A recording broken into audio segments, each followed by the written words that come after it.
That's very good question. I hope they will not watch this. It was so great mistake. When exactly was this turning point? Big, a huge advantage. Practically an absence of the bureaucracy Everything changed. on the streets because some guy, Russian guy, we had no other president. That was my childhood. Noriu grįžti į Lietuvą. Čia laisva šalis. Laisva šalis. I never had even the bank account in Belarus. I just quit from a comfort zone because I've lost everything. Welcome to Changes, a podcast about life, identity, and how we transform when the world gives us no choice. I'm your host, Dovydas, professional coach, networker, and someone who's been through a few changes of myself. This podcast is about helping you to understand how to navigate in your turning points through real conversations with people who've lived them. And today, for our very first episode, I'm joined by someone who lives that truth every day. Aliaksei Korzh is an entrepreneur, a restaurateur, and a builder of community. In just a few years, he opened 5 restaurants. Oh, sorry, 4. That's okay. In just a few years, he opened 4 restaurants here in Bali, including Draniki and this new spot, Zip, where we're recording right now. But what makes his story truly powerful is not just where he is now, but everything he had to go through to get here. Today's episode is about reinvention, identity, and the silent battles behind every so-called success story. You have 4 restaurants here in Bali. 4. How it began? Like, where did you start? Why did you even start a restaurant business? Okay, first of all, I just bring some clearance, about my altitude to this. When I hear the word restaurant, yes, what you can imagine when you hear the restaurant. Restaurant is something like a fine dining place, yeah, with some fancy food and so on. So I just want to bring the clearance that I think that my place is not the so-called restaurant, and I cannot tell about myself that like a truly restaurateur, something like that, because I made it absolutely with no experience. It's just how my heart wanted it, and my soul and how I feel it. So the name restaurator, I think it's more for people well experienced in it. So I cannot bring myself and feel myself comfortable among these people. So, but still, yeah, I made it, and I feel proud of it for sure. So these 4 spots I have now here in Bali. We opened it just less 1.5 years. It took to open all 4. So in 1.5 years, you managed to open 4 spots in total? 4 spots. The first one we opened, I signed the contract, the rent of the land and the building, and in 2 months we already opened.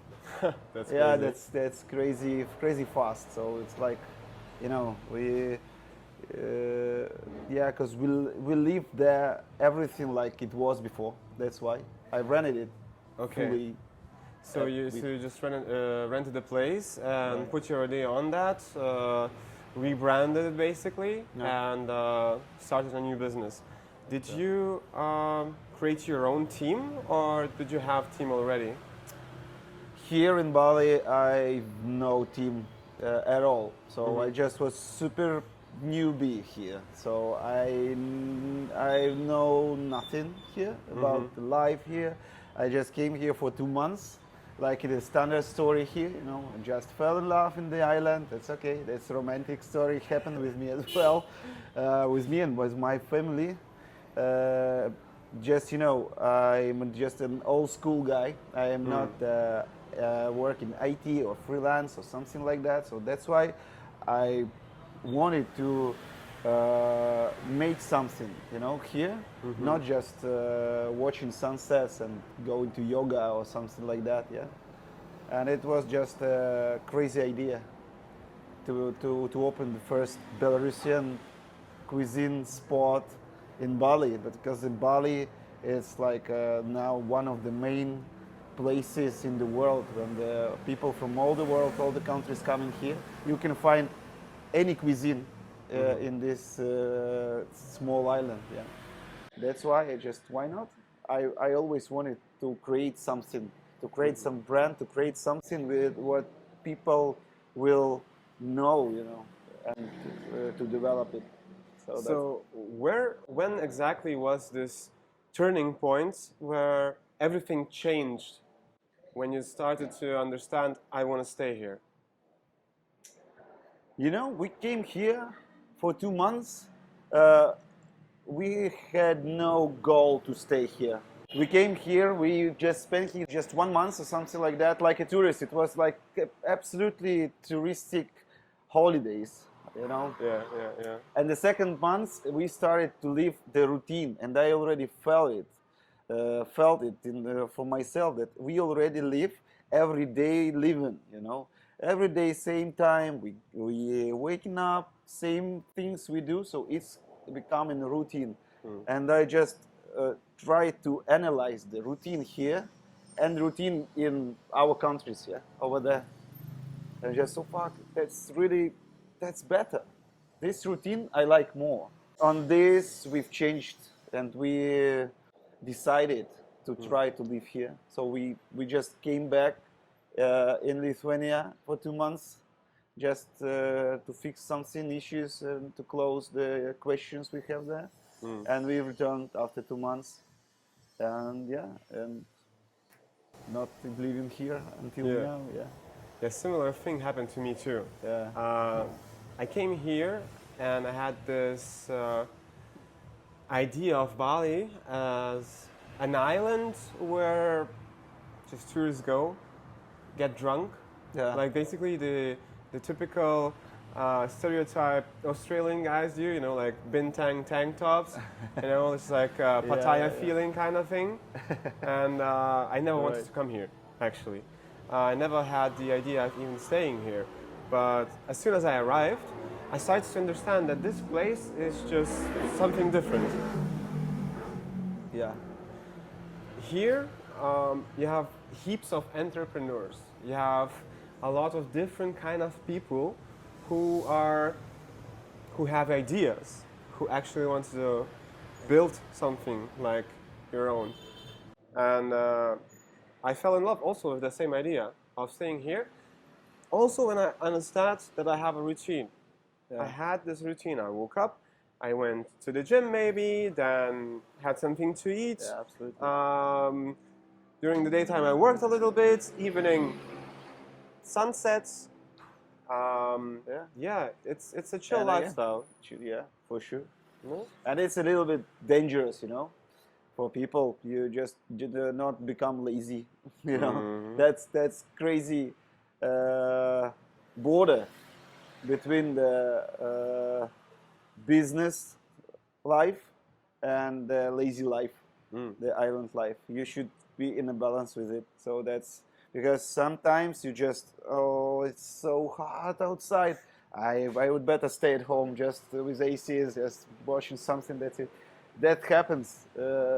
Just really not even sometimes. It's happened like, and with many people it happened. I just know a lot of people here, but still, everybody has same Bali disease or something like that. Yeah. It's a lazy life. How do you handle that? What do you do actually to not make the island life a routine and continue working? It's actually routine is everywhere. That's okay. You just need to be thankful for what you have or something like that. I am on a stage of learning how to live this life, True. because before I didn't see anything except business, except just money, business, and that's it. It's like a horse. You see only the goal and nothing more. And the island and island life and the people around you, it's like open your eyes much more widely. That's Indeed. absolutely truth. And here,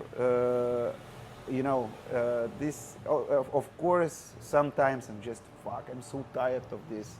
Just people, they live in the bad reviews, they are so like rude and so unkind, and they're not kind to me, to my place, what, la la la. It's absolutely normal thing, especially for such people like me, like the people who never had any experience in something, and I everything goes through my heart.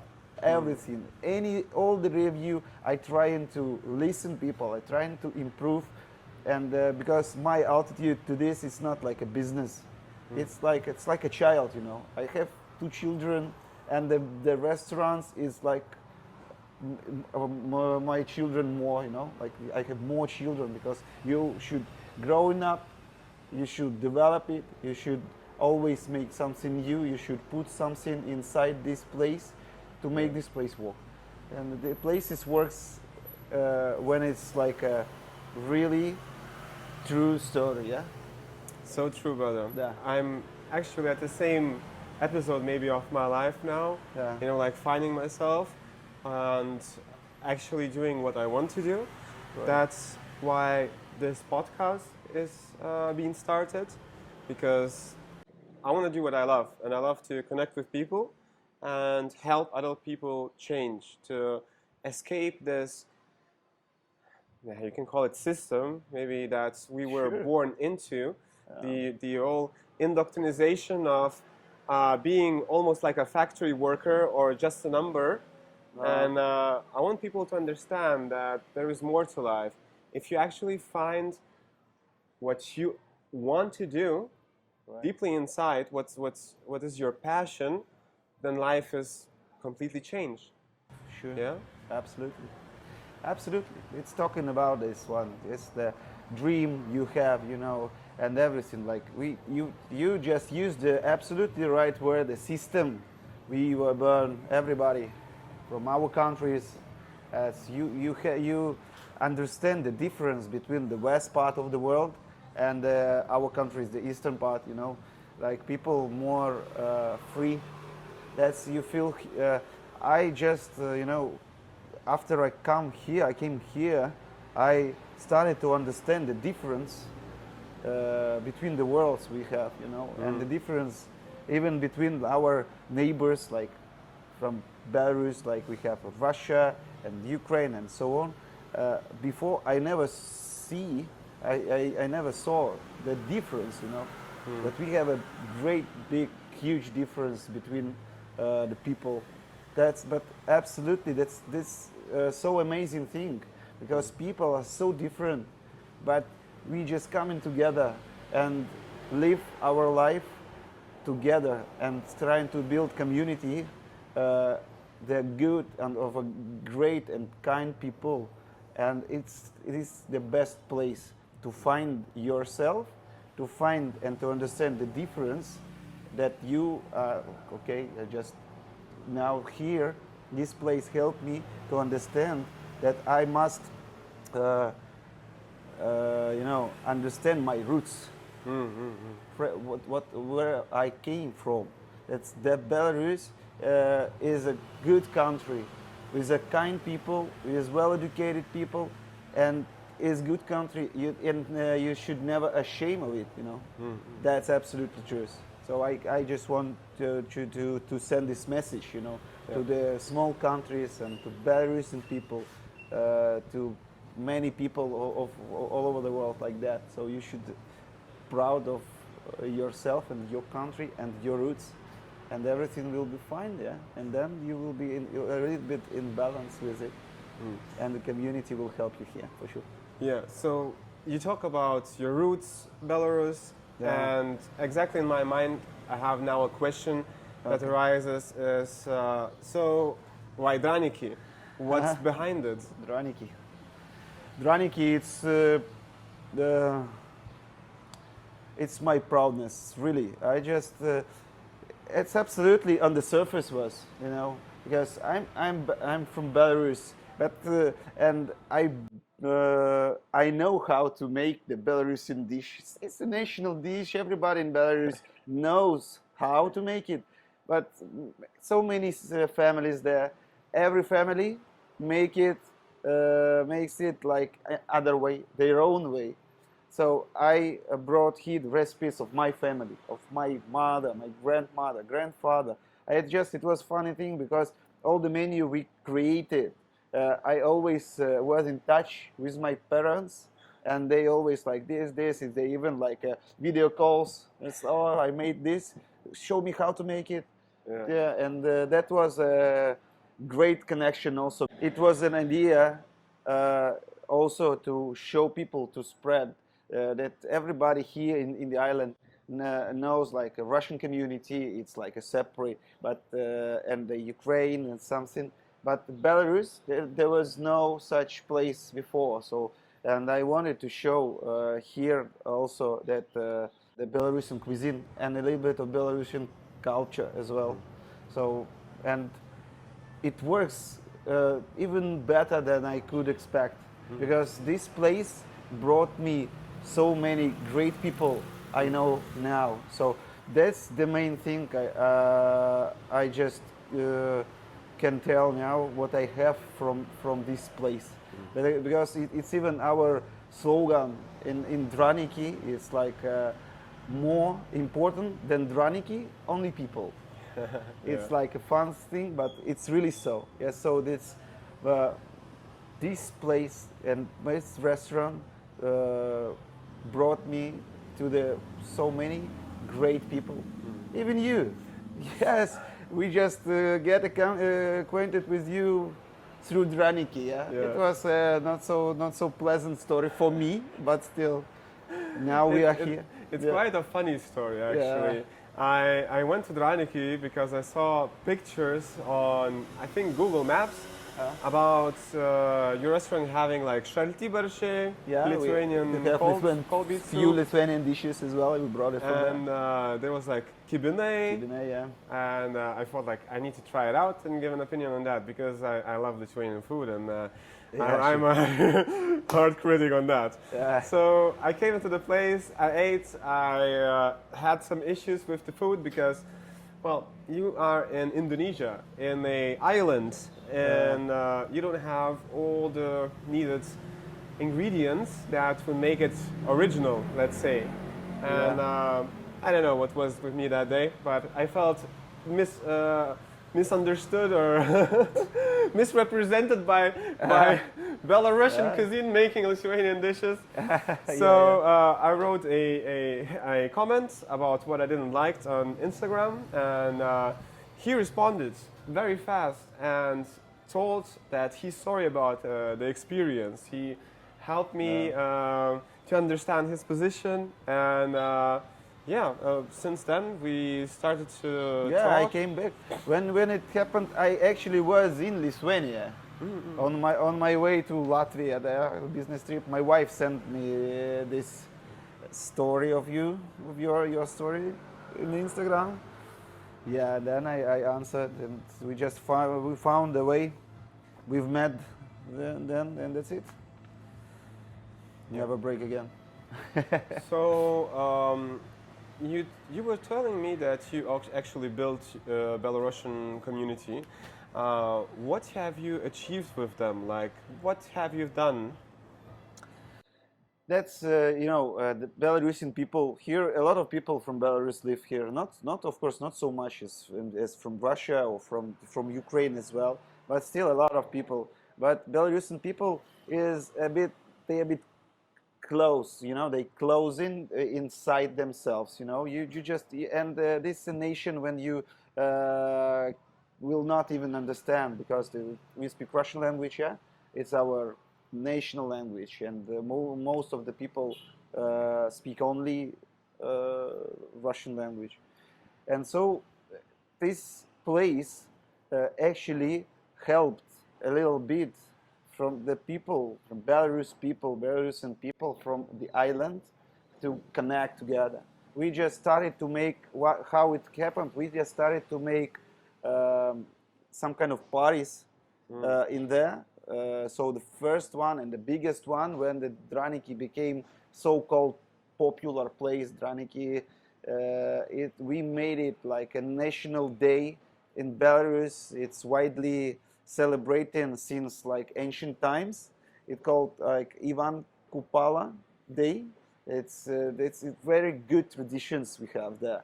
So and we tried to keep all the traditions we had before, and so many people came. You cannot imagine. I was like so happy in that moment. It's just so crazy. We have a small place, 20 people can sit inside only, but there was like 100 of people. Like it's a crowded. It was crowded. We just even closed the road, so it's just cars couldn't cross by. It was crazy. We just made a huge fireplace on the beach. You know, we hide a paparet kvetka. It's a flower. It's like from this holiday and day.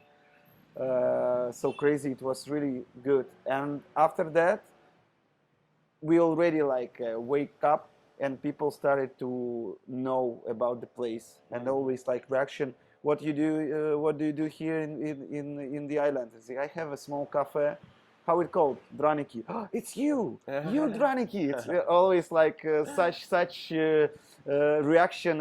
It was really, you know, it's caused many feelings of it. So I so thankful for it. So, and we started to make some kind of parties, and people from all the island came, from Ubud, from Bukit, from all the Canggu. People come, and we still like have a groups in Telegram, and as I told before, a lot of friends we have now, and we just still we become friends. So thanks for this place. Thanks to the people for this. Yeah. So, running restaurants in Bali, as I understand, it's not such an easy task to do. Maybe you can explain the biggest problems that you have now, or in total, opening a new business in Indonesia and Bali, a restaurant business. What kind of problems you come with? Like starting from the beginning, from signing the first documents, opening the first company. What was the hardest thing to do? That's a very good question. And to answer this question correctly, I need to be careful, you know, to not to offend the other people's experience, you know, here. I just will speak only like on my objective opinion or something. Open the company here, what for me there's a huge advantage in this island, it's practically an absence of the bureaucracy. Bureaucracy which it's not need to be here, you know, like in our countries there. You should bring all this in paper sheets and everything so crazy. I just I don't want even remind myself about it. But here it's much more easier. So if you want to open the company, it's actually not difficult at all. So you just need to find the right person, you know, because unfortunately among the great people, open-minded people, here also a lot of some kind of info gypsies, you know, a lot of people like that, and people who trying to manipulate other people, and a lot of people who can be manipulated. Unfortunately, that's the world divided in this. People who trying to manipulate and people who are manipulated. So that's unfortunate things about our lives. But yeah, so still, if you find the right person, for me, is I decided for myself that I will work only with local people, with Balinese people, because it's very open people. They friendly, and they have no two faces like that. If they like you, they will never betray you. But if they don't like, they will just quit, and that's it. You will never see him or her, this person again. So of course the problems. the problems here you could never bear it. It's the laziness, of course, of the local people. In construction, they always delay everything. Construction, some if you order something, some menu even, so to print it out something, so they always late, and they have so fun excuses. It's just oh my god, it's just crazy. Like they like children, they feelings like children have. It is absolutely true still. So they laugh like from the jokes like children, and that's it. And they behave themselves like this.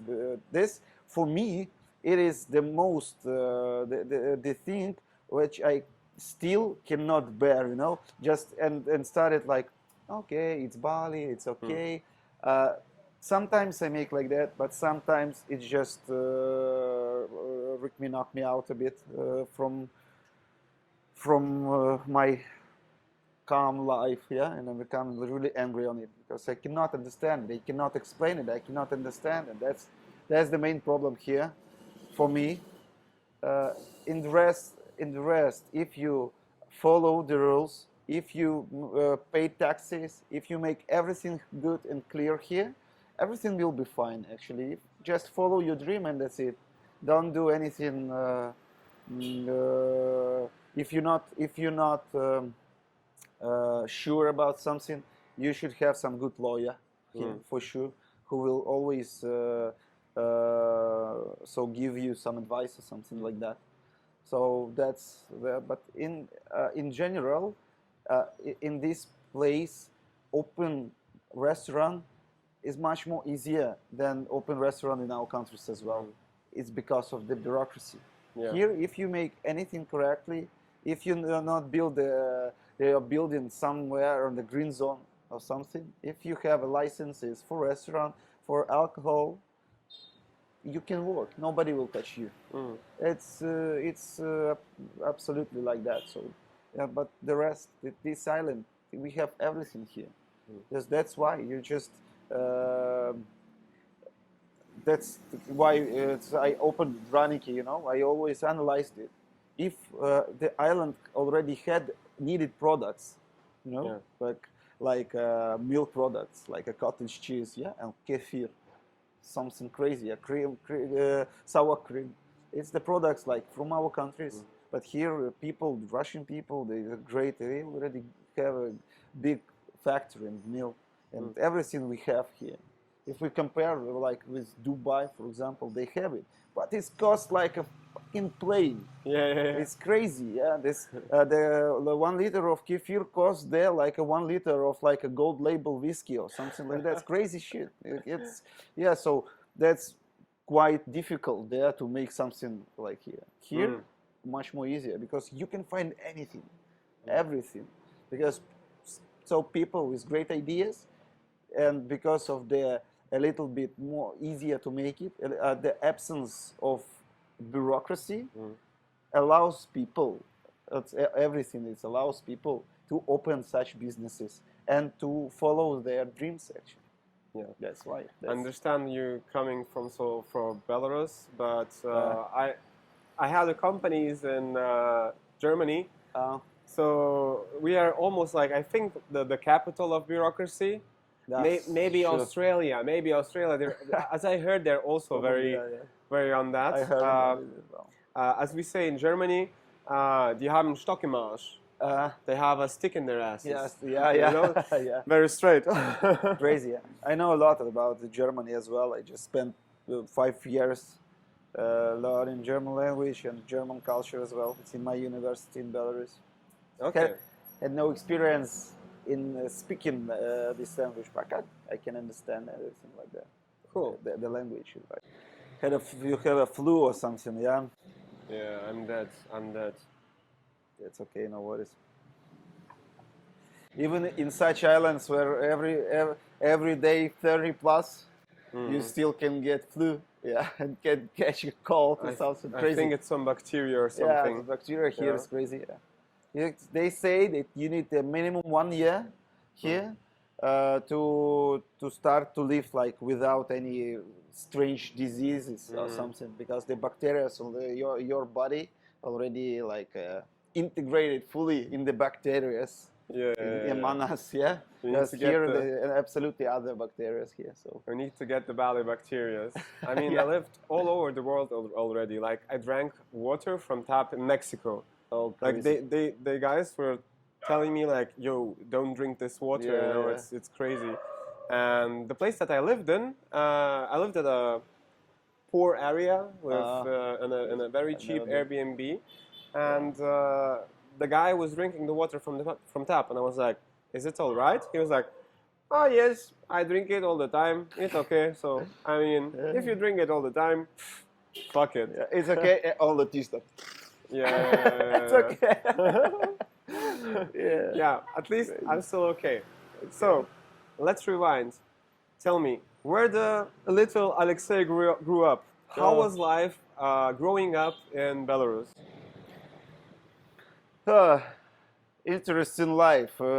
I think if many people understand it, will understand me and my position and how my childhood was there. It's 1990s. It was crazy times. Everybody knows from eastern part of Europe how it was before. And I was grown up in such climate, you know, where my parents had actually nothing. Yeah, it's quite the poorest time. Yeah, there. But I live in a small. I live in a small town, Orsha, and it was like a crazy criminal town there. Yeah. It's like only 100,000 people population and 4 prisons in this small town. Can you imagine? Fuck. It's still 3. It still work there. Where is So it? In what part of? it's near Russia, actually, like 50 kilometers from the border. Yeah. It's like Smolensk. It's the nearest city in Russia, like 100 kilometers, something like that. So it was crazy because we were grown up by ourselves. You know, my parents always was like a kind of busy people. It's always at work, and starting from my age of like I don't know 5 or something like that, I already was like alone in on the streets or something. That was my childhood. Even at 6 years old, you know, my parents, they had no choice. Now I understand it. It's no offense here, of course, but they put me in a sanatorium, so-called, like for kids. I was 6 years old, and it's already for a month, for 3 weeks, 21 days. I lived without them. It was, yeah, I think I had a bit trauma still then, yeah, because just now I have 2 children as well. So, and our children now growing up in so different climate and atmosphere, and I'm happy for it for sure. But I'm so thankful for that times. You know, we can talk about it like all day. I can tell you so many stories about my childhood, but I think that it's not the main goal of our conversation today. Still, it was quite tough, but I'm thankful that I grown up like a self-confident person, you know, and I just live my life as a true life, you know, and I have this good experience in growing up on the streets and all alone, and now I know already can be. I don't know how to say this word. I forgot. You can be like you know what the life could be, yeah. Yeah. And yeah, you yeah. just this in nowadays life you just see and you already should be happy, yeah. Yeah. Not to return in that times, but that times was super romantic.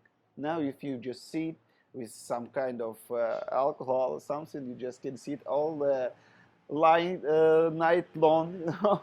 Just remember the stories from there. So crazy. I think that contrasts in life are very important. Yeah. When you have differences, when something changes, something radical changes in your life, like understanding what is poverty, and then living as a well person, no, then you cherish it much more. Yeah, sure.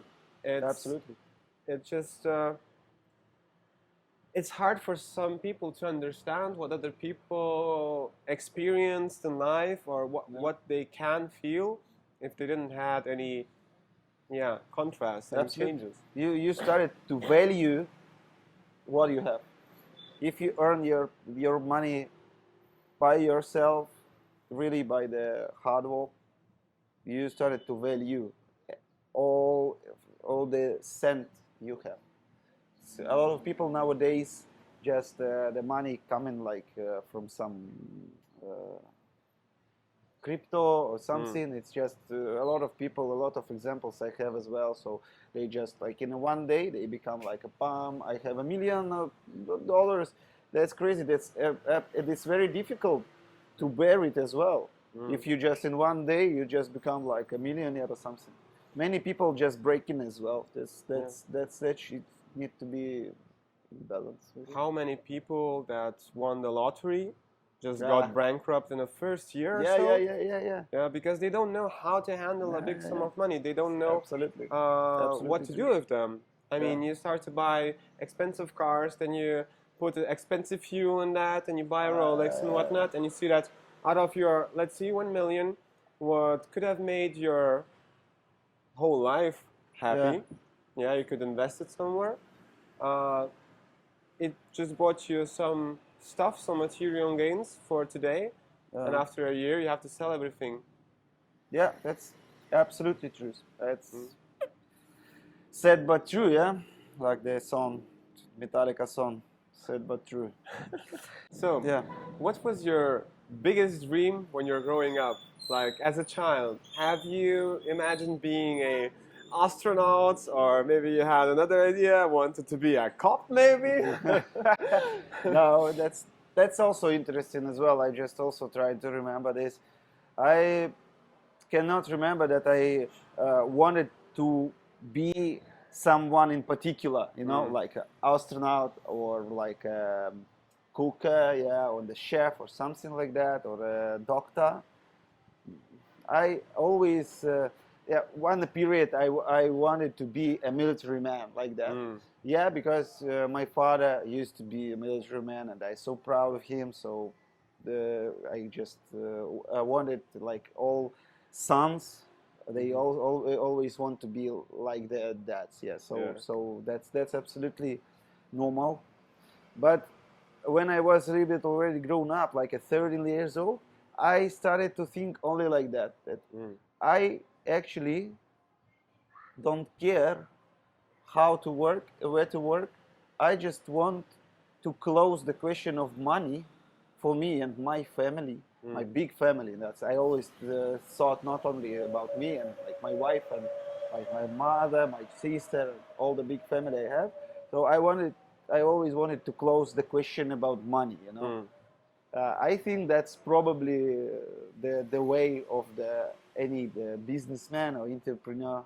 I just wanted to make money, and to make money, and not the goal like a million, 2, 3, 5, 7. I don't know. It's not the goal, but the goal just to earn enough, not to have any questions. In your life. If you want this, okay, I can get it. Not like you always I cannot allow myself this. I just need to wait for the salary, like 3, 5, 6 salaries, like most of the people live in our countries, yeah. And I saw it, the poverty among, and I always grown up. My parents once they changed as well, so they also achieved something, and we started to live much more better. But it's always from my childhood. My mother always. Not always, but many times told me that we cannot allow ourselves to buy it. Sorry, you just must wait, or we cannot buy it, we cannot buy it, we cannot buy it. It's like, and this always like a push you, and probably that's thing made me to dream not to become an astronaut, you know. Yeah. Or just to dream about such things. But that's what I made before I came here. Now I just already see the life a little bit in other ways. But Yeah. still, I'm now trying to restore my previous business as well. So All right. I still want to return there in this business routine as well. So that's how it was in the Soviet Union. It was a lack of everything. Everything was in deficit. Yeah. People had actually money; they were earning money, but Yeah, they yeah. couldn't buy anything because you were in line to get an apartment, to get a car, to Yeah. get a garage, to get a dacha, a garden or whatnot. And people were actually selling like their positions in the queue. That's crazy. And I even saw like there was ads when I was little about I'm selling a position to buy a Lada, whatever, for 19, what was it, like 68, and the ad was like from I don't know, the 50s. So it was like 18 years, 20 years of waiting list. Our neighbor in Lithuania, where I grew up, Yeah. just before the collapse of Soviet Union, he got his Volga, Volga. and he was waiting for that like from '68 or something, and at 1991 or 1990s, I think, he got his Volga, and he was his precious, you know. Yeah, for And, sure. I can imagine. but he had like this feeling of kind of a regret or something. Say like обидно, Yeah. because like he got this car and then the Soviet Union collapsed and he already could buy something else, but he invested so much money into buying his last money into buying this car that was, you know, worthless. I mean, it's like Russian quality. Yeah, absolutely. Crazy times. After the collapse of the Soviet Union in 1991, we had, at least in Lithuania, this thing that we called gigantomania, or gigantismus, or something. I don't know how to say it in English properly, where people wanted to have a lot, like big houses. A family of maybe 2 or 3 people were building 3-story buildings. So because the from it was from like 87-ish, because in Soviet Union the heating costs were divided by quadratic meters, and it was hella cheap. So people were able to create huge houses for themselves.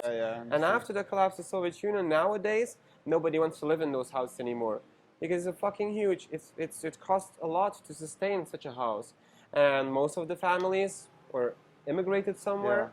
And there's only maybe old people living there, 2 of them that don't have a lot of money and a pension. Borders opened as well. Yeah. The opportunity, the Lithuania received its opportunity. The borders was open. It was a time, what you are talking about, it was the time of privatization, something like that. It's everybody like taking the governmental buildings and everything. So many things I heard about Lithuanians as well. So and so many so-called millionaires appeared as well during that times. Yes. In Belarus, a little bit another story, you know, because in 1994, our president the first came, you know, and we had no other presidents in all these years. In all my life, I didn't see any other face, you know, on the presidential chair, you know. That's why, and he's trying to keep this socialism inside Belarus. So that's why it of course was some kind of privatization as well. So some big houses like you told, but it was not so spread so a lot. Yeah. So we live a little bit in the other world, you know. It's in Russia as well. It lives their lives. You know, also the bombing of the economy and everything. It was like in some years. So Yeah, and that's why, and so the borders were closed for us. Yeah, I think that's probably in that times, if people had an opportunity like Lithuanians had before, I think from Belarus also probably people just gone from that, just Yeah. moved for sure. So, what was your first experience with business? What was your actually first business or first earned money ever? Oh, it's not a business, because even in my university, I couldn't also like imagine myself like a businessman as well. But still, I always try to walk. I always try to be uh, not dependent, on my parents and in everything.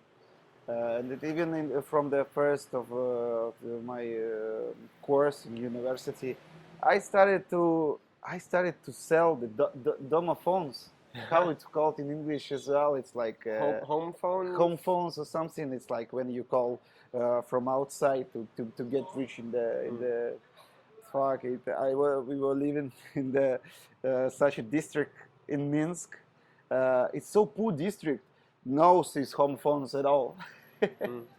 And I've chose. They gave us an opportunity to choose the district when you will work, and I choose this one because there's no home phones. I will sell now everything. Your work you must. Go inside the building there, and you just call in every apartment and trying to speak with every people there and try to convince them that this homophone is very good, that homeless people will not come to you, that's alcoholics and everything, it will close safe for your children, la la la. Crazy. That's crazy because that's so many things happen there. Some people are good, some people are very rude. Some people trying to offer you some drinks or let's go party with us, like drink vodka or something like that. It's crazy. Yeah. Some people like, you cannot sell correctly. I will show you how to sell. Let's go. And he just go with me, calling in every flat and trying to help me, to sell. So how many homophones I sold? 0. Yeah, it's fine, but it's a good experience for me. Yes, I already tried, yeah, but that was already was the start of my. I always had some works. It was like we just the pallets, for the product pallets, the wooden. We always. Mix them like they asked us, so they paid it for €1 pallet. We must our work was like we choose the euro pallet from all others, and we put the stock of the just a stock in it, and it was like a physical work. But we actually managed to earn some good money actually for the guys from university. So was good. Then when I already had my first car, I was a supervisor in the supermarkets.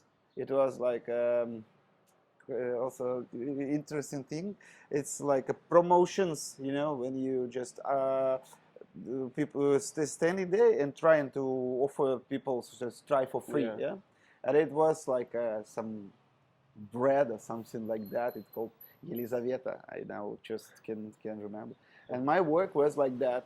I must bring the tables and the product itself to the spots in supermarkets, and then the girls also like from all university, some young girls. They stand in offering, and my goal was to come in the supermarket and to check if they work correctly, to film them, yes, to make pictures with them. Crazy work. It's very good work. Young KGB guy. Yeah, it's like that. They always like try and you just tell, and I always make a list. Always like send like this. Yeah, I made a photo like everybody standing on their spots. So it was good because as well it was fun. So you always like make some small talks with the girls and everything like funny, hee hee ha ha, like that. And yeah, and I earned some money as well. So, but I of course cheated. I cheated a bit because they paid me for the fuel I spent, Yeah. and I just write like in the shortcuts or something. I just for of day I made like 20 kilometers, and I always write in the 150 kilometers per day. I just never ask, just pay. Nice. Yeah, I'm telling it now. I hope they will not watch this. Well, now you're in another jurisdiction, so yeah, I yeah, hope yeah. That's the nothing will happen. businessman. Like that it was the first business I made. Nice, nice. Yeah, that's crazy. Actually, my first money that I earned was already like in second grade. Yeah. I started with selling Yu-Gi-Oh cards and whatnot. Then I got my first phone. So my mom found a old Motorola, like this brick phone Yeah. on the street somewhere. Maybe some alcoholic forgot it or whatnot. Okay. And she brought it home, kept it for herself for a while, and then at one time said, "Yeah." I asked for the phone for a long while, and she said like, "Yeah, all right, you can have it." So I had this brick phone. Yeah, and I was going to my school at like third grade with this this kind of a big thing, And my school was behind the market. So Okay. behind the market, in the market you had like this Lombards, that pawn shops that you can sell your stuff at. Okay. And I was going every time through there and checking out the deals. Okay. And one day I found a nice deal about two broken phones that were like, I don't remember, like Nokia 3310 or something. Okay. And they both were broken, but different like stuff and whatnot. And I thought like, maybe I can fix them both somehow, or at least one with two. So I exchanged this brick phone to this Nokia 3310. Okay. I got two of those. I started rebuilding phones in third grade. Mm-hmm. So I actually had one working phone. I sold it, got some new parts for the other one to fix, and got another like Samsung something. And so that's how it started. At one point, like in fourth grade or so, I had two Nokia N95s. At that time, it was for like 4,000 liters. Yeah. That was. And it's like fourth grade. Fourth grade. I'm working with those like, slide phones. Yeah, this one. That was crazy. That was Crazy. batshit crazy. Then I remember one of them I exchanged with a guy. I wanted to exchange with a guy for a fake iPhone. Just the iPhone just came out. Oh yeah. It's like 2G, yeah. The first one, 1G, the iPhone or whatnot. Yeah. So yeah, that was my first take on business. Yeah, but it sounds like a business. Yeah. My first job's not sounds like a business. It sounds like I don't know. It's fun. That's good. In one more job I have as well, but it's like I was like a merchandiser. It's also like my goal was to when I did not go to work to put the mayonnaise in the shops on the shelves and to take new orders from people. It's a very useful job because I hate the public transport. I use it only if I had to before. So I always walk. I was studying in Gomel when I live in there in Lyceum. It was like 5 kilometers or 6 kilometers from my home. Every day I just woke up much more earlier, and we together with my father we always walk. I never use the public transport. I always walk on foot. In Minsk same. So but it's already was like 16 kilometers like from my dormitory to the dormitory of my wife, my current wife now. And even there, a few times I just refused from the public transport. I never stopped there and never wait for the bus or something. If I must wait more than 3 minutes, I go to another station and another station like that. Same with me, actually. Yeah. I have the same thing. Never stop. So and that job with the shops with mayonnaise, it helped me to know Minsk a lot. So I know practically all the districts now and the principle how Minsk built. So it's useful for sure. So, after Belarus, as I Right. understand, you moved to Lithuania. Lithuania, yeah. Did you have any people helping you to integrate there? Did you have money when you came there? Did you have experience, or did you know Lithuanian language? I had no experience before in Lithuania. Actually, before I came there to live and work, I was there once to take my mom's car with her. That's it from there, and visit Acropolis in Vilnius. Yeah, but still, I had, of course, people helped me to move there. Of course, it was not so easy in our that times as well to move to European Union, to integrate there and to find some work. Of course, my father at that time knows the person from Lithuania who was built connected companies, and he built together with a big factory in Belarus. He was a representative of the Belarusian factory in Lithuania and many other countries.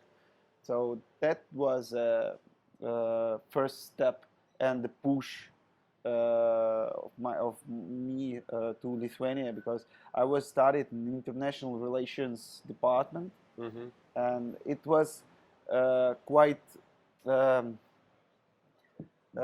okay, for the practice in the university. And so I had on the first grade I had summer practice, and I came there for the summer practice first for 3 months in Lithuania, in Šiauliai. There's small town there. It's like 100,000 people as well. So you know better than me. Yeah, because you came from a even smaller town. It's Panevėžys. Yeah, it's quite near Šiauliai. Yeah, so it was good because the first 3 months it was summer. It was more holidays, like not like walk. But then when I came there, I just finished my university. I graduated, and then I moved there to like a serious work from 8 to 5, something like that. So your studies actually changed you to move and change the country, right? Not actually. No, I was helped. My father helped me to go there to start the work there. My father and his friend, from Lithuanian person. He is still. I so thankful to this person, because he was like my first and the only like a guru, in business. He taught me a lot about it. I saw him, and like you are young and you see some businessman, he already earned a lot of money, how he behaved. They always think that I want to be like him there when I will be his age or something like that. So that was like an example for me. That's a great example. So this Lithuanian guy, what did he do? Like, what business was he in, and what kind of answers did he give to you? As I told you, the business was that he was a representative on the Belarusian factory which produced the steel, the rebars for construction, the pipes, the metal pipes. So the metal, the black steel, black metal. And he was representing this mill, and he built a lot together with this mill, which he actually started when from the first day the mill opened actually. So it's great experience and well experienced person. So and we sell a lot of these steel bars, rebars, to like all over the Europe and Scandinavia as well. So just even Iceland, like Norway, and Sweden, so on. It's just many countries there. So I learned a lot about the trading business already there. So he showed me how to behave yourself while negotiating with customers, while negotiation with supplier, how to behave yourself, how to value the money. His phrase, like, it always will be with me, that the money, it's not the goal. The money is the instrument. It's like a raw material, like a wooden board or just a rebar which we sell. It's the same material, which you can sell and buy. That's it. The money, you should think about money like about an instrument.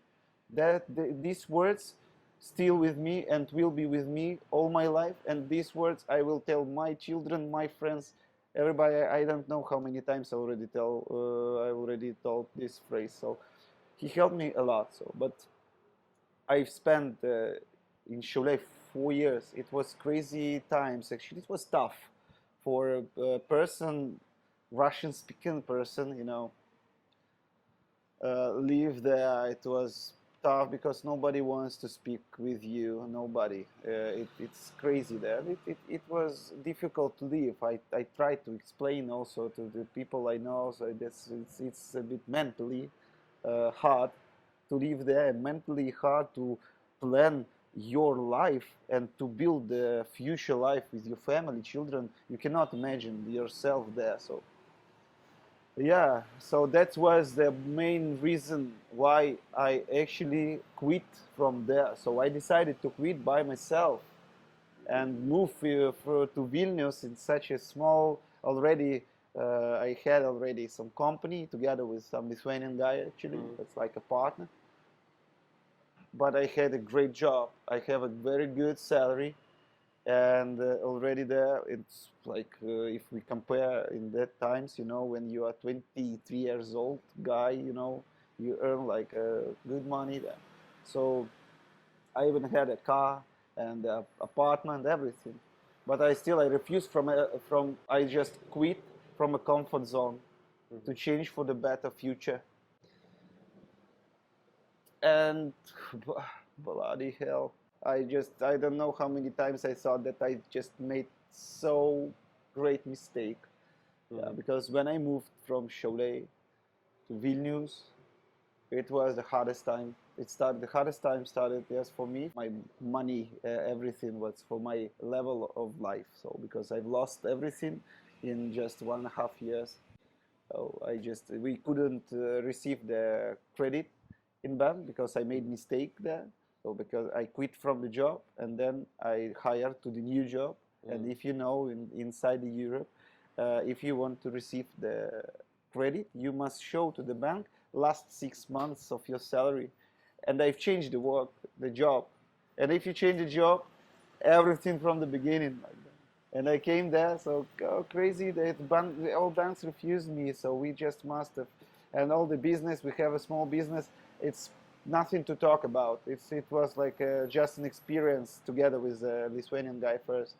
But this business ruined for just 1 year or something. And that's it. I'm just sitting, and then just after. But it helped me as well to receive the credit for the apartment. And that's it. We finished some kind of the construction inside. Put some furniture, mostly from IKEA.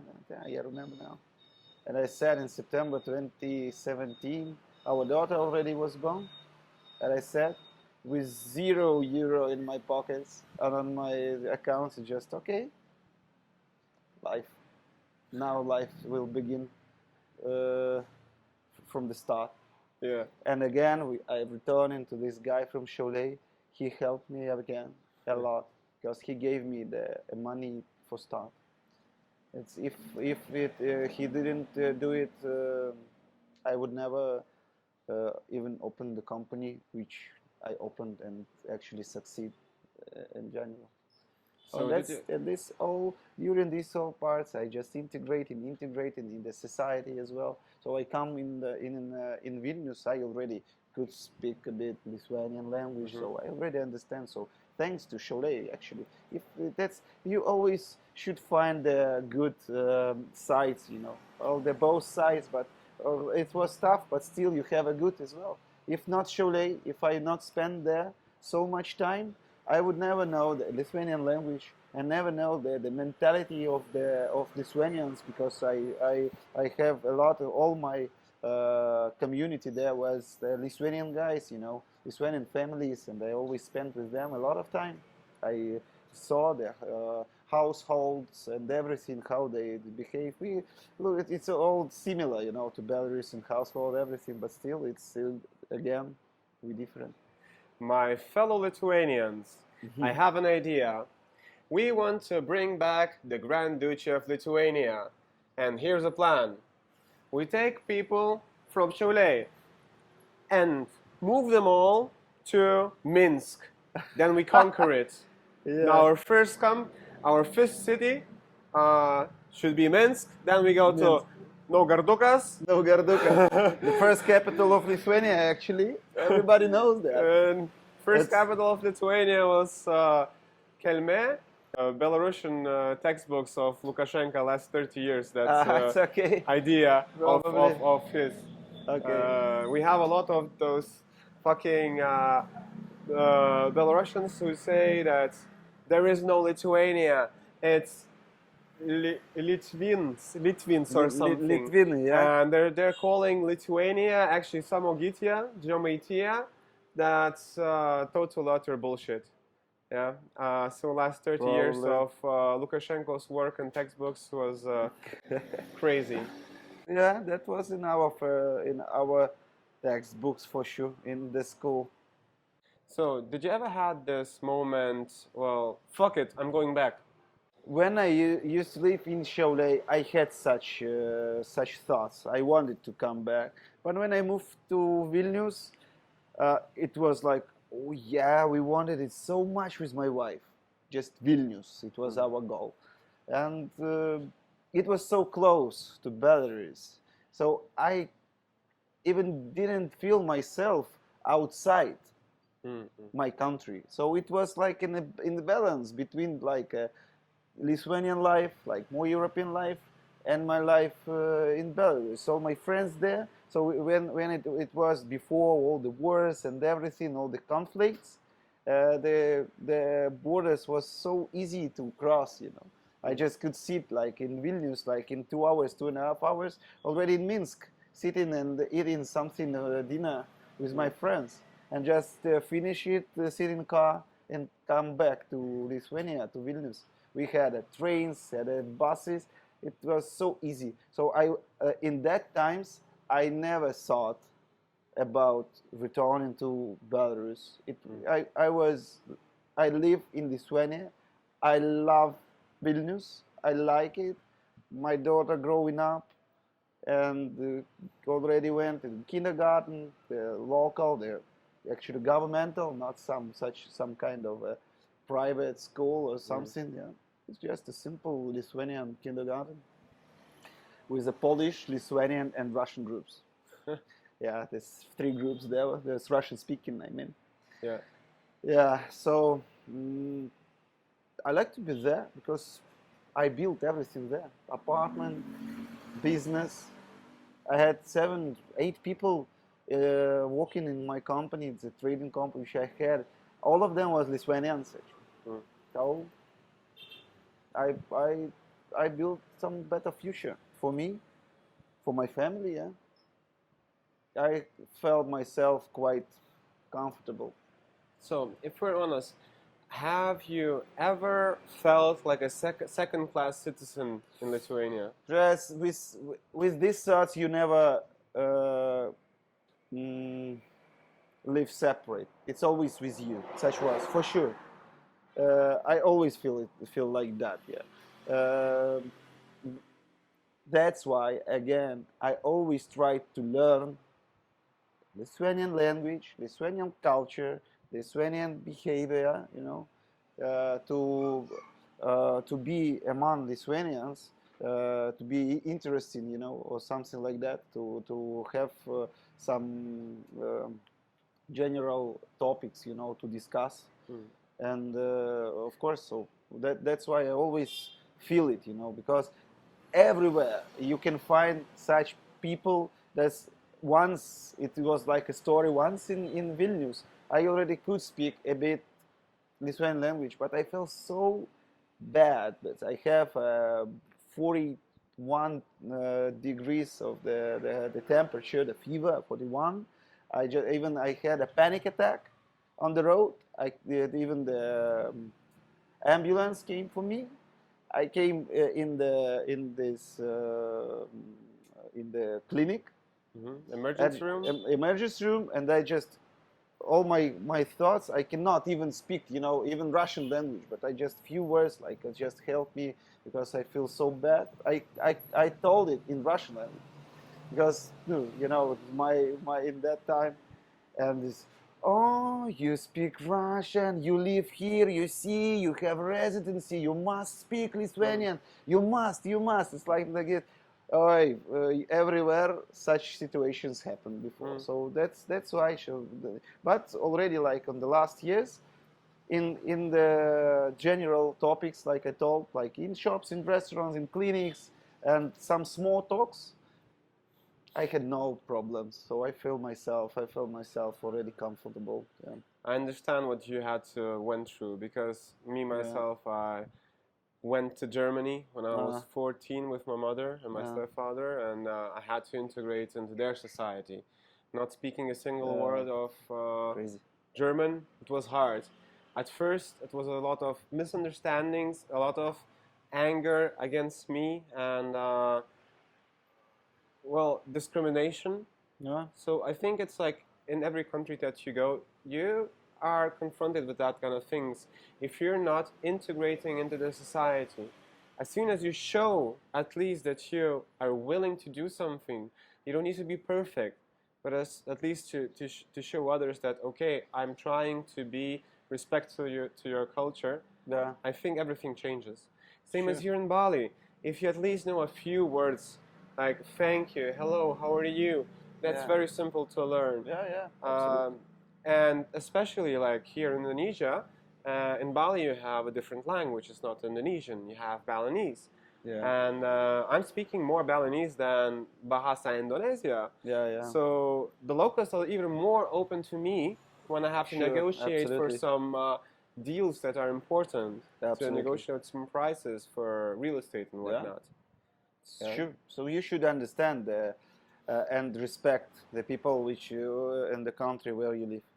So I know it absolutely, because I already had experience before. So I came here with all my respect in advance to the culture, to everything. So I respect all this. I have 40 people working on me here. Everybody Balinese people. I cannot speak fluently, but as you told, I know a few phrases, and I always ask them what, but it's a little bit tough, I don't know, maybe it's already, I am already a bit old. I don't know why. Maybe but just hot outside. It's maybe so hot outside, but I cannot remember the words like before. The Lithuanian language. It's fucking crazy language, actually. My God. It's not similar languages to any other languages. It's just separate language, like from all the languages in the world. So it's very hard to learn. But I did it. So with Bahasa a little bit, Indonesia, in Balinese especially, a bit harder. But still, this is not so hard language. It's not difficult. They have no like he, she, everything like one it, and that's it. They have no like past, present, future, something like that. They had like this. If you want to say like multiple something, you just repeat the word. That's it. If you just want to like kura kura, and something like that, it's like turtles. It's just if you want to multiple, you just a multiple word. That's it. You just spell the word twice, and that's it.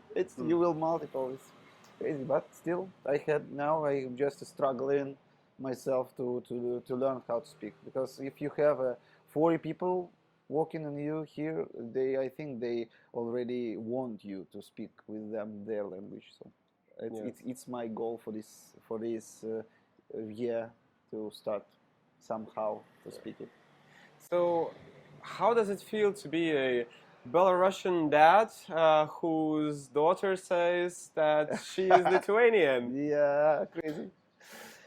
Yeah, that's interesting as well. It was fun as from the beginning, yeah. But then we just understood that she's really serious. That's okay. That's good because I felt myself already like a Lithuanian integrated person. You know, not of course not a citizen or something like that. Yes, and Lithuania's authorities will never allow you to feel yourself like at home, unfortunately. But still, I tried, and it was quite okay for me because she was born there. She was born there. My son was born there. So she always she just draw in the flag of Lithuania and just walk on the streets of Vilnius singing the songs in Lithuanian languages like that. It's like a patriot. It's crazy patriot, and I could do nothing with it, I just make like that. It's crazy. That's very good uh, ideology they had in the kindergarten as well. So good.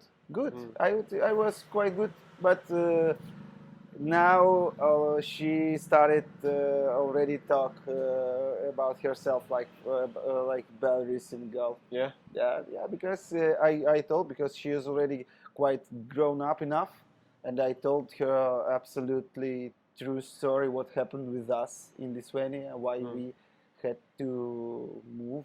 Yeah, then tell me, what happened with Lithuania? Why did you move completely out of there?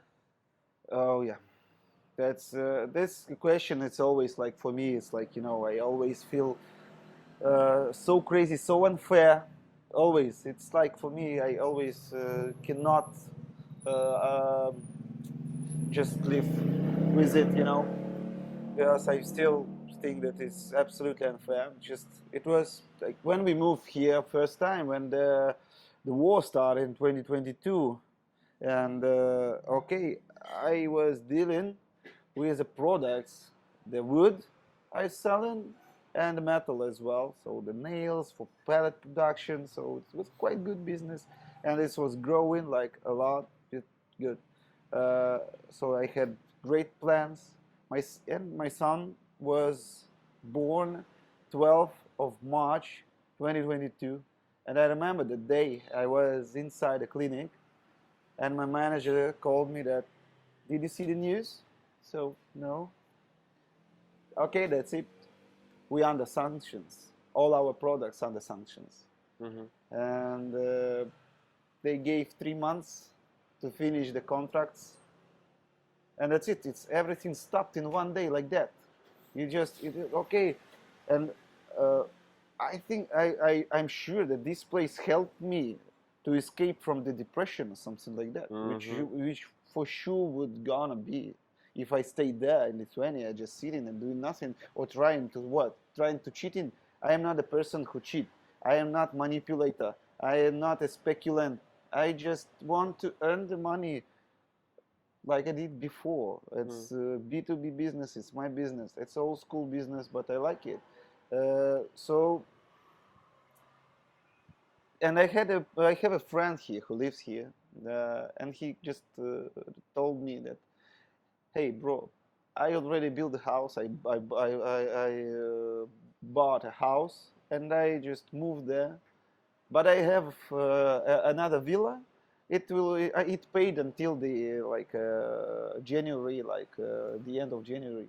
You can come, you can live there. I just, for some money or something, because it was 2022. You can imagine, like, the bombing of the people coming here is just crazy. You could not find some good villa, for good money, and we came here. But I came here, to broaden and to open new opportunities. And my goal was also to connect the Lithuanian business with Indonesia. But still, when we in 2023 in March, in the end of March we came here, and we stayed here until the May 2024 until the end of May. And it was time to change my card, residency card. I already had a permanent residency. So to explain that, if the permanent residency, it's already a step to the citizenship. So in this year, 2024, I could appeal for a passport already. That's crazy, actually. And I came back there. I just wanted to change the card. That's it. And I came to the migration office in Lithuania. As I told, I always try and telling the truth, and I by myself told them that I've spent 14 months outside Lithuania, but I just was like a walking trip. I just tried to build some business because of sanctions, something like that. And they told me, oh, okay, write something and just wait. And I could not even imagine what will happen in just a small future, in the nearest future. It's crazy, because they suspended my appeal. We need to clarify something. Just wait. And then in August I received the letter from migration that your residency cancelled, with no right to return to the country, with no right to live until the end of your residency. I had it before until the end of September. They didn't allow even me to stay until the end of this card. They gave me 2 weeks to leave the country. 2 weeks after 12 years I've spent in the country. Crazy. I just talk, you see, it's just all like that, because it's crazy shit. All my children, I had apartment. I built a house in Elektrenai. It's in between Kaunas and Vilnius. My business in there. All people walk in. I have everything there. All my life in there. I never had even the bank account in Belarus. Everything in Lithuania. All my fucking life in Lithuania. And that's it. They gave me 2 weeks. Crazy. And I tried to appeal to the court. They agreed to check my case, yeah, but they don't agree to suspend the migration letter and the migration decision. And I still, in 2 weeks, we just sold the apartment. In 2 weeks, we just pack everything. I still all my life and all my belongings still there in my office. I still have a company, everything. But they canceled me. They canceled my wife, my kids, everybody. Like in one day. It's crazy. It's super unfair. I could not understand it. Never. So čia, žinokit, aš pasakysiu lietuviškai, žinokit, kad mano lietuviškai, tai aš kalbėsiu su akcentu, bet Lietuva čia buvo mano šalis, žinokit. Visi mano istorija, mano šeima buvo Lietuvoje, žinokit, mano būtas, viskas. Tai aš žinau, man atrodo, daug apie Lietuvą, nei lietuvis, žinokit, žinau. Bet aš vieną kartą, aš padarau kažką ne taip ir that's it, konstitucija, kaip tam konstitucija, tai nežinojimas neatleidžia nuo atsakomybės. Tikrai taip. Yeah, ir viskas. Bet come on,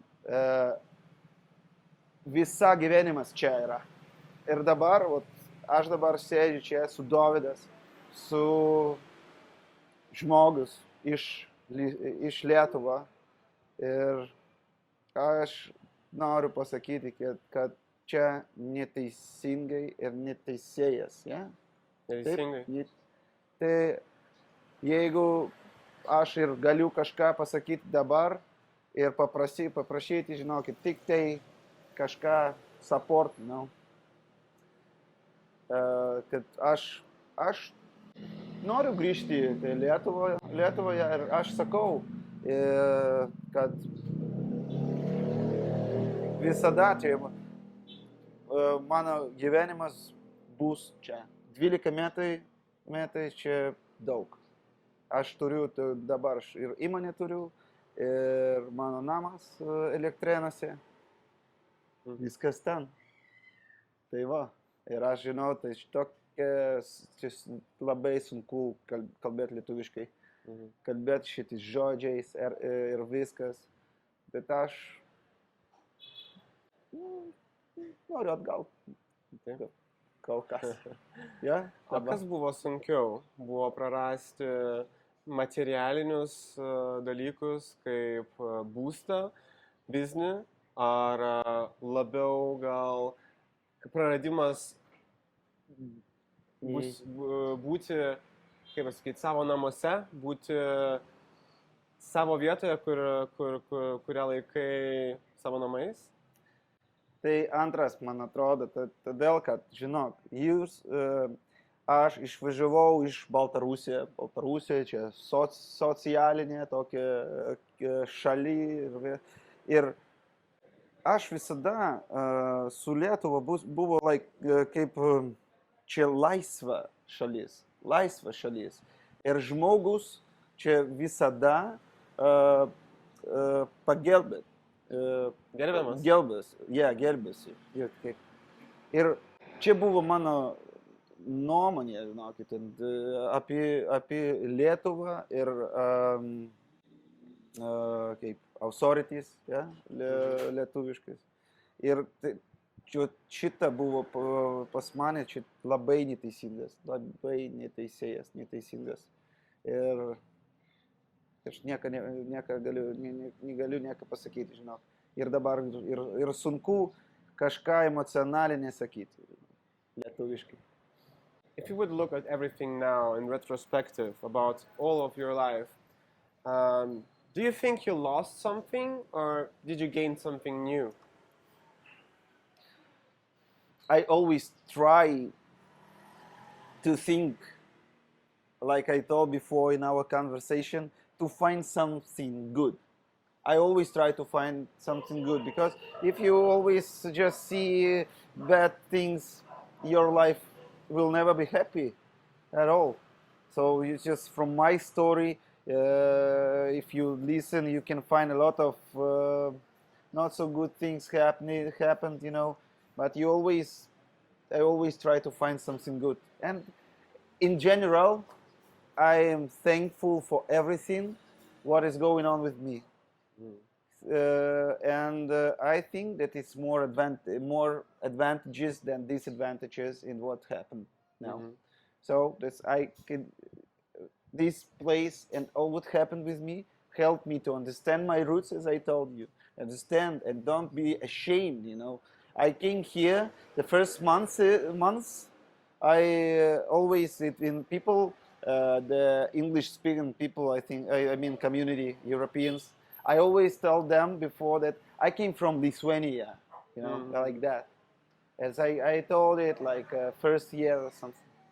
Now everybody knows me like a Belarusian guy, and I just stopped to be ashamed. That's okay. The Belarus, I love my country, and I understood that like that. So that's a big step, I think, to understand, because unfortunately our people, because of this ideology and everything of the government, and people looks more to the West, they want to escape from the country. They really ashamed of themselves and of their roots and their country.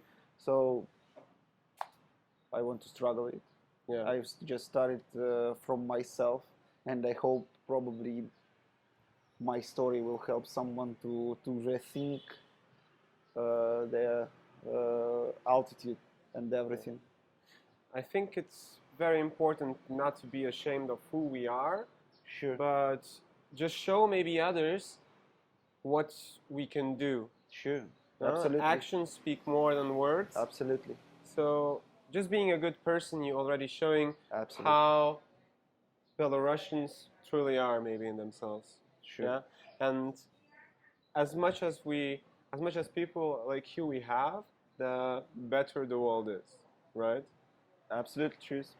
Just do your best Yeah. to be a good person. It's not so difficult. Yeah, just don't be an asshole. Yeah, That's not all. be an asshole. And info gypsy is not a business. Exactly. Yes, absolutely. It's fun. So, an interesting question for you. Yeah.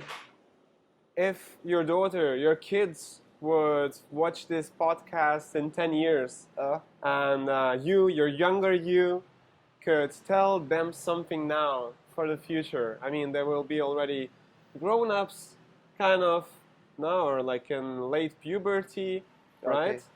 That's already interesting. My son will be 13 years old. Yeah, that's the craziest period when the adolescence.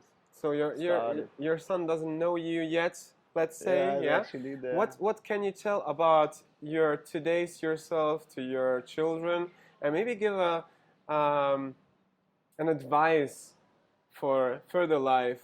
Yeah, their life. You know, the kids. First of all, I love you so much. That's absolutely the main thing I could ever tell you. But what I would advise, you just need to be yourself. Never betray yourself.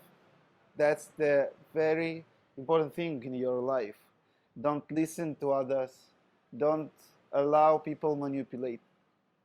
And just feel the ground under your feet and fly high like that. Beautiful. Something, yeah, like Beautiful, this. man. Yeah, great. Thanks for sharing. Thanks for Thank sharing you, with yeah. your kids. I hope they will see that in 10 years. Hope so, And yeah. be very proud of you, who you became, and other way around. Yeah. You're going to be a lot of prouder I of hope what they... I hope I will be. I not hope. Sure, I will be always close and always near my children. I always will help them. Always support. That's very important. I hope in 10 years. I don't know where 10 years. It's like, but it's so crazy fast. Yeah, in 10 years. Probably in 10 years we will sit somewhere with you again. In With Vilnius, you, maybe. maybe probably in Vilnius. Yeah. Sitting there and discussing some filming new podcast. Yeah. Exactly. What happened 10 years ago? What happened now? We have a lot of time to progress, and it will be interesting to see what happens in that time. Absolutely, it's crazy. So, I want to end this podcast with a funny note. Yeah. Okay. So I will ask you some more interesting questions, Okay. right? So let's say somebody opens a fake Draniki across of your Draniki place. What would you do? That's a very good question, because some guy, Russian guy, opened Really? Draniki in Ubud. Really? Can you imagine? That's crazy, but I did nothing. Yeah. And the first time, maybe I don't know how many people will watch it, but I was super angry actually. I could not understand, because this guy, he wrote in the group in Telegram that I just opened for fun like this, like he built from bamboo, and his business is building from bamboo. He opened this café and he called it Dranik. It's just fuck.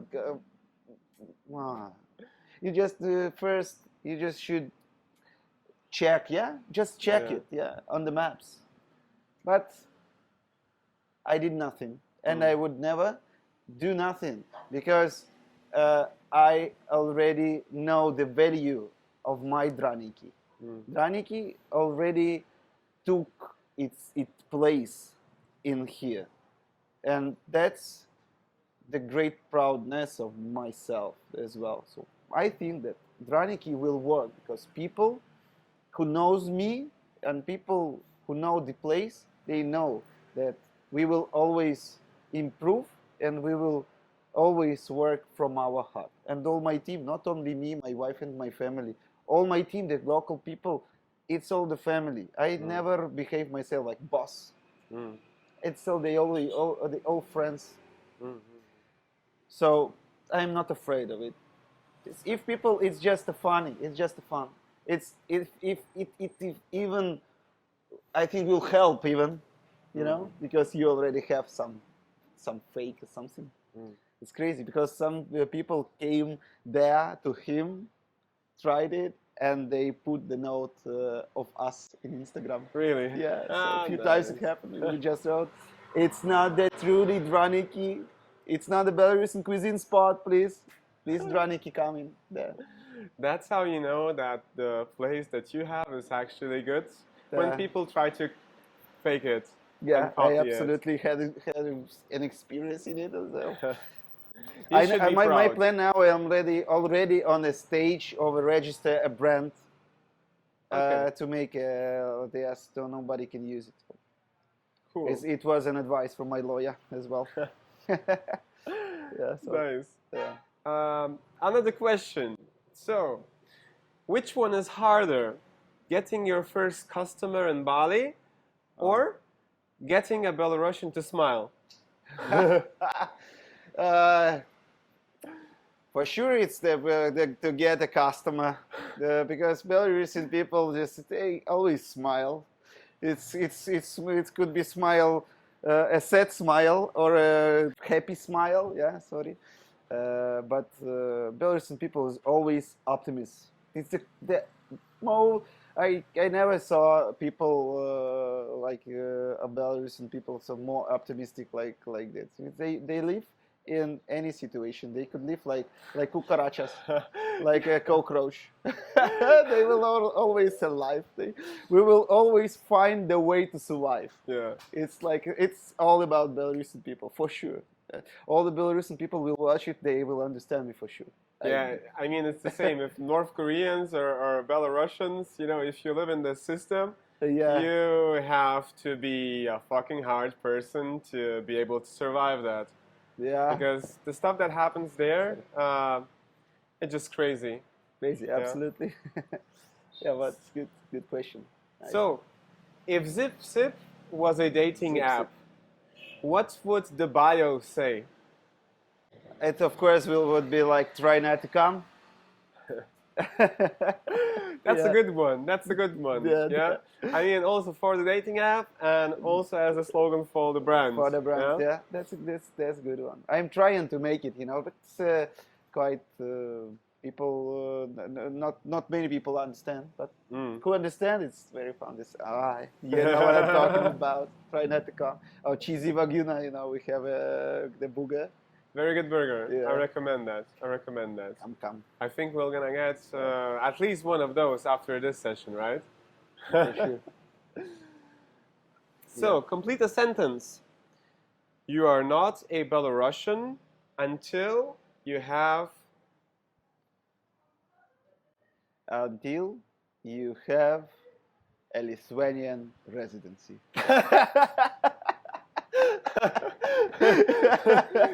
Only then you can feel as a free Belarusian. Yeah. Because it's the only place where it can be free. Yeah. Free Lithuania. Cool. Yeah.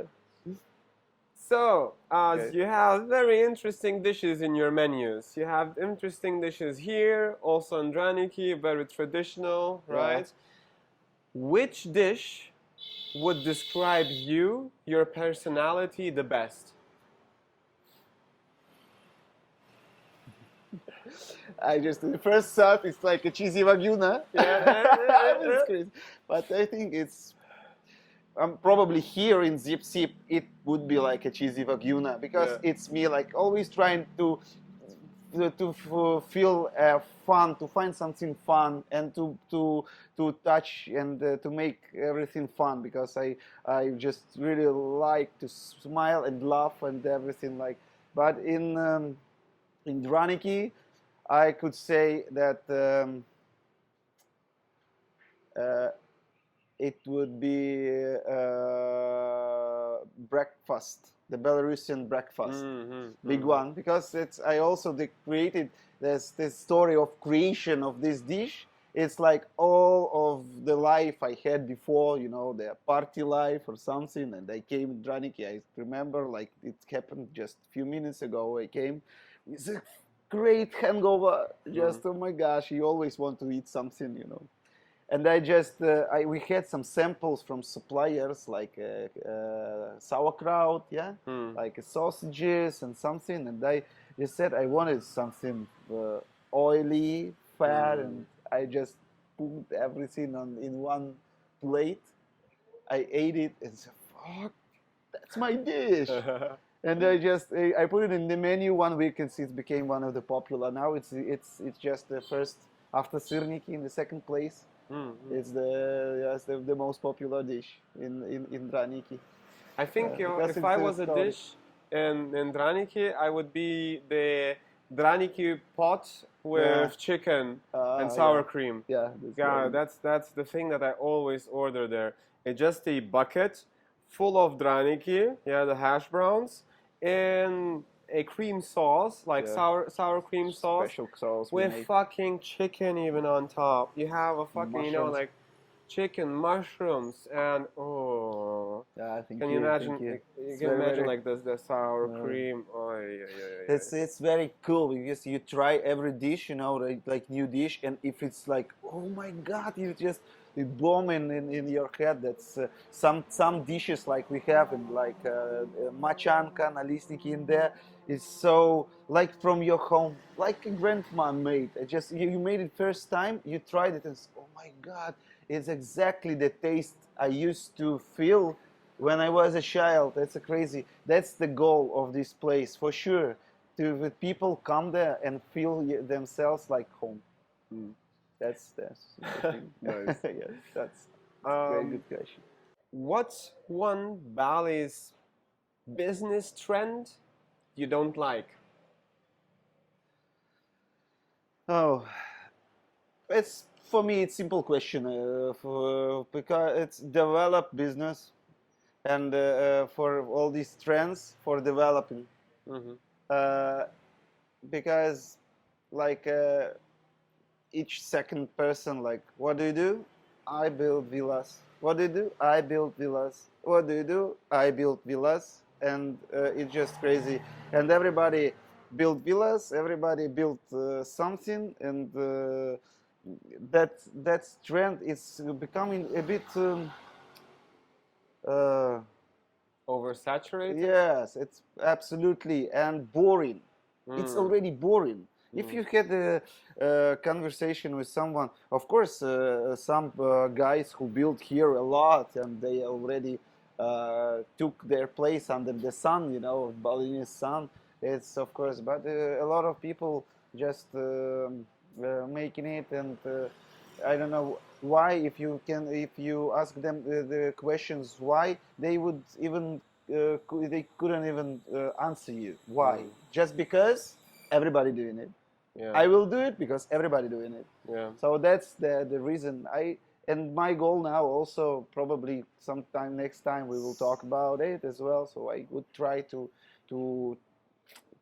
maybe try to change some trends in investment or something in there, because so many businesses which could bring you money more faster, and you would not spend so much money like for villas or something, and it will be not like that.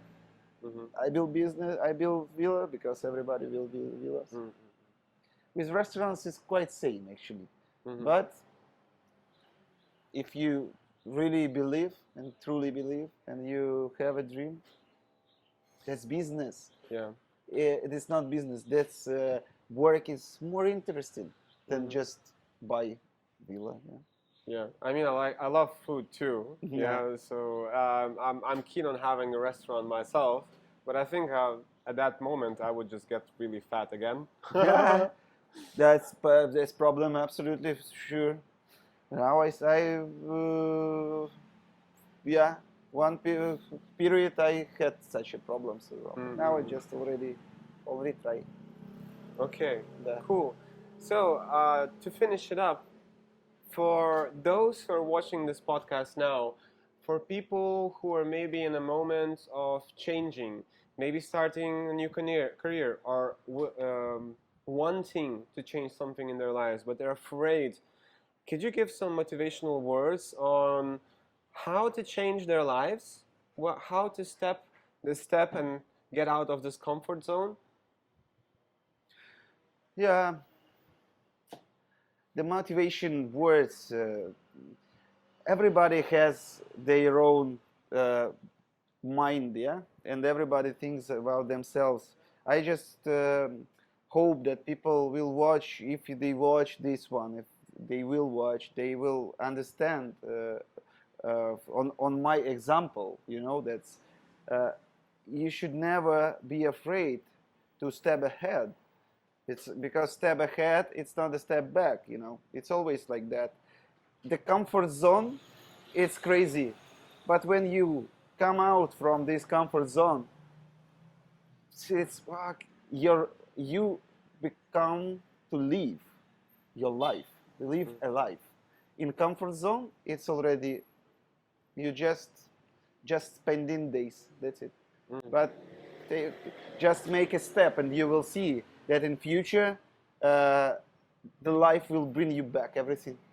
If you will sit on your ass and do nothing, you will never know. So, just I mean, what's the let worst us that know. could happen? No, I mean, just Yeah. try it out. Just try to think what you have now. If you want to change something, what you lose. If you have something to lose, of course, you know, because in my life, I changed the life like completely, and I had a lot of things to lose. But I made a step, and I sitting here now. So I made some choices which is not right choices. Everybody, but the life is a choices, and you sometimes you make a wrong choice, but sometimes you make a step and make a so good choice, you know, guys. And this choice and this step will build your life and will build your future. If you will just on one spot, nothing will change. Nothing will happen at all. You just will live. It's not a live. It's not a life. So yeah, guys, Just don't imagine. stop stomping on one spot. Try to jump, leap around the comfort zone, and just try it out. Yeah. Because there is nothing that could be so bad that could happen. Absolutely. Yeah. Most of us, or most of the people who will be watching, maybe live in Western countries that have social systems that will take you under their wings if something happens. So we always will have some support from our governments, for somebody else. Yeah. But if we will never try, we will regret it after many years. Sure. Yeah. Absolutely. Yeah. Live your life now Yeah. until you can. Yeah. Let's live today. So thank you, guys. Thanks for watching. Suksuma. It was a very amazing talk with you, very Aliaksei. good, Dovydas. And Thank you so thank much, you yeah. for having So, me. yeah. Yeah. Yes, I'm really happy to be here and to talk to you. Very interesting person. Thank you, guys. Bye bye.